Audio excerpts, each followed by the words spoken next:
Selon nos confrères du site Africa Intelligence, les autorités de Kinshasa et Washington s'interrogent sur les probables circuits financiers d'une association américaine et influente au sein de la diaspora Banyamulenge, autrement dit les Tutsis congolais en RDC. Selon cette enquête, cette organisation servirait à soutenir des milices communautaires Banyamulenge dans la province du Sud Kivu.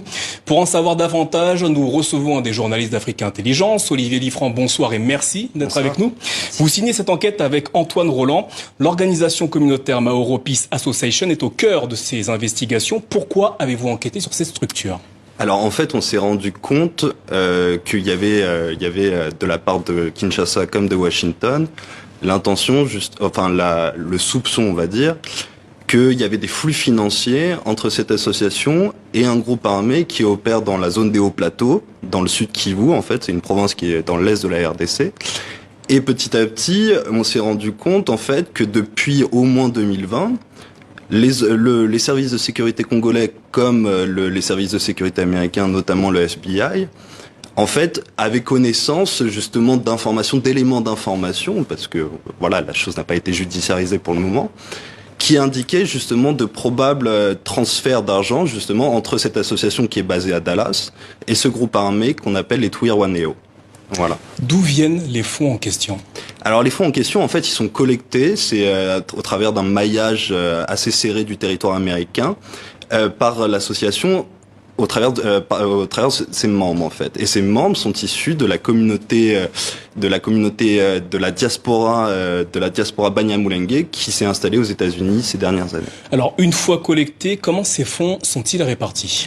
Alors c'est là où ça devient assez complexe et c'est quelque chose sur lequel butent à la fois les services de sécurité congolais comme américains parce que c'est un circuit qui est assez compliqué parce que l'argent en fait transite à travers un réseau de mutualités Banyamulenge qui sont installées que ce soit dans l'est de la RDC, à Goma, Bukavu, ou alors dans les pays de la région des Grands Lacs. Donc c'est à Bujumbura, c'est en Ouganda, c'est au Rwanda, etc. Alors on a compris, ces fonds collectés, qui seraient collectés par cette association bénéficient entre guillemets d'une certaine opacité. À combien sont estimées les sommes collectées ? Alors les sommes collectées, c'est encore une fois, c'est des estimations, donc qui ont été faites à la fois par Washington, Kinshasa, parce qu'il y a eu quand même des échanges d'informations entre les deux pays, les services des deux pays. Et en l'occurrence, on estime que depuis 2020, ça serait au moins 1,5 million de dollars qui auraient transité en fait depuis les États-Unis jusque dans les hauts plateaux dans le sud Kivu. Toutefois, il faut bien garder à l'esprit une chose, c'est qu'à l'origine, en fait, MPA, c'est une association qui a une vocation humanitaire. En fait, on y reviendra peut-être ensuite. Mais donc, en fait, il y a une partie des fonds qui est destinée à de l'aide humanitaire en faveur de la communauté Banyamulenge, qui est une communauté quand même qui subit de longue date justement la stigmatisation, qui est réprimée, Pour quelle raison ? Parce que elle est depuis des années, elle est sujette à des critiques sur la remise en question plus exactement de leur congolité. Donc c'est une question qui a trait à l'identité. Qui a trait à l'identité. Et en fait, elle fait face aussi à une myriade de milices tout autour de la zone des hauts plateaux qui justement s'opposent à ce groupe armé. Alors cette association, vous l'avez dit, est basée aux États-Unis. Les autorités américaines ont-elles la capacité ou peuvent-elles lancer des poursuites judiciaires contre cette association ? Alors oui, alors c'est en fait le FBI, enfin potentiellement. Moi, je suis pas du côté des services de sécurité américains. Mais le FBI en fait a compétence pour justement enquêter sur de potentiels actes illégaux menés par cette association, parce que c'est une association qui est basée aux États-Unis et qui potentiellement, selon les éléments en leur possession, finance justement ce groupe armé dans l'Est. Alors avez-vous interrogé MPA au sujet justement des soupçons qui planent sur elle ? Absolument, on les a interrogés, ils ont été catégoriques, ils nient absolument tout appui financier en tout cas à ce groupe armé, donc on appelle les Twirwaneho.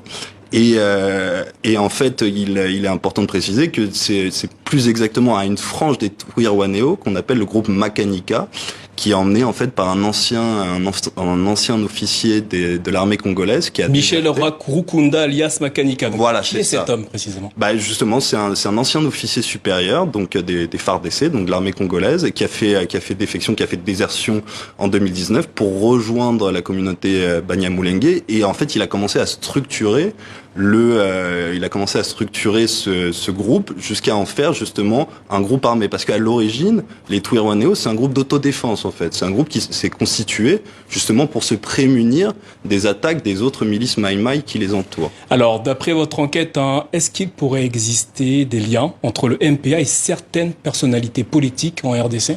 Alors c'est des soupçons en fait qui sont assez récurrents, mais alors certaines personnes, notamment côté Kinshasa, mais également les Américains émettent certaines interrogations là-dessus.